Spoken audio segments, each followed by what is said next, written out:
So hello বন্ধুরা, চলে আসলাম আরও একটি নতুন ভিডিও নিয়ে। এখানে রড কেটে নেওয়া হচ্ছে।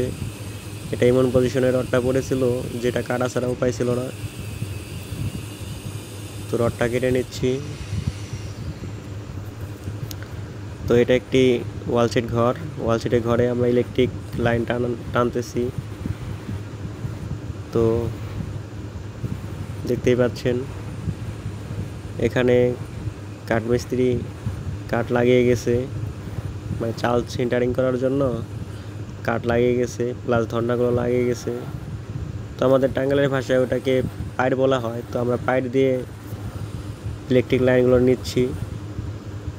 তো অনেক আছে যে ওয়াল কাটিং করে নেয়, কিন্তু এখানে পার্টিশন মানে রুম হচ্ছে 3টা, প্রতিটা পার্টিশনে অনেক তারগুলো ঘুরে ঘুরে যায়, অনেক ঝামেলা হয়, বা ওয়ালে অনেক বাড়তি ফুকাম থাকে।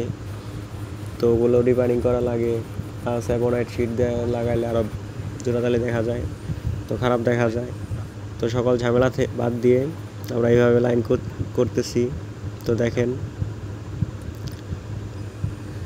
এই ধর্না দিয়ে ওই সাইডে একটি ভাল্বের পয়েন্ট এবং একটি সিলিং ফ্যানের লাইন হবে। এই কারণে ওই ধর্নার মাঝামাঝি একটা পয়েন্ট রেখে দিলাম। তো এখানে ধর্নার উপর দিয়ে পাইপ লাগানো যাচ্ছে না, কারণ এটার উচ্চতা অনেক বেশি, প্রায় 13 ফিট। 13 ফিটের উপরেই হবে, না 13 ফিট, হ্যাঁ 13 ফিট। তো আমরা মই দিয়ে অনেক চেষ্টা করছি, কিন্তু মই দিয়ে হয় না, 2টা মই জোড়া দেওয়া লাগে। তো ওটা রিক্স হয়ে যায়। তো আমাদের যে মইটা ছিল ওইটা আনার কথা মনে ছিল না। তো পরবর্তীতে যখন আসবো তখন ওই মই দিয়ে ধর্নার পাইপগুলো লাগাবো। তো এই যে দেখেন পার্টিশনের সার্কুলারটি অর্ধেক কেটে নিয়েছি, মানে পাইপ যেন বরাবর যাইতে পারে ওই বাড়তি টুক কেটে নিয়ে ওইভাবে পাতলাভাবে সার্কুলারটি বসিয়ে দিয়ে ওইভাবে পার্টিশনের লাইনটা নিছি, যাতে পরবর্তী কোনো সমস্যা না হয় আমাদের তার টানতে, অনায়াসে তারগুলো টানা যায়। এইভাবে আমি অনেক বিল্ডিংয়ে কাজ করছি, এই টিন সেট মানে ওয়াল সেট ঘরে। তো অনেক সুন্দরভাবে কাজ করা যায়, তো আপনারাও ট্রাই করে দেখতে পারেন। তো আমি যেভাবে কাজগুলো করতেছি, কাজগুলো কেমন হচ্ছে অবশ্যই কমেন্টে জানাবেন। কাজগুলো ভালো লেগে থাকলে অবশ্যই লাইক, কমেন্ট এবং শেয়ার করবেন। তো এখানে 3টা পাইপ নামানো হচ্ছে, 2টি যাবে এরও এইচডিবিতে, একটি হচ্ছে এই রুমের তারগুলো নেওয়ার জন্য।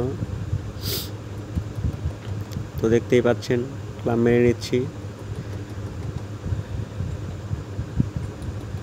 তো এখানকার ইটগুলো প্রচুর শক্ত ছিল, এই কারণে ইটে লাগানো যায় না, আর গাঁথনিও বেশি দিন হয় নাই, তো এই কারণে সিমেন্টে ধরে রাখতে পারে না। কিছু কিছু ক্লাম লাগাইতে একটু সমস্যা হয়েছে।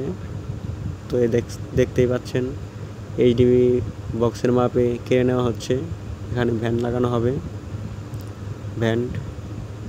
ভ্যান্ট লাগানোর জন্য 2টো পাইপ কেটে নিলাম।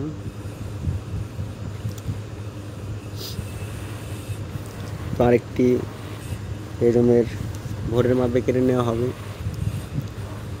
এই রুমে যে ভোট বসবো, তো ওই ভোরের মাপে এখানে কেটে নেওয়া হবে।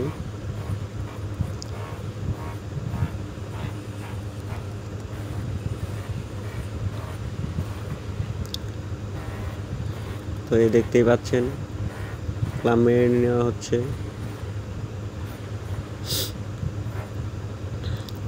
এখানেও ক্লাম মেরে নেওয়া হচ্ছে, এবং কাজে কোনো ভুল থেকে থাকলে অবশ্যই আপনারা কমেন্টে জানিয়ে যাবেন, কারণ শেখার কোনো বয়স হয় না। এই দেখছেন এটাকে বলে গ্যাংতলা। গ্যাংতলার মাপে আমরা পাইপগুলো কেটে নিলাম।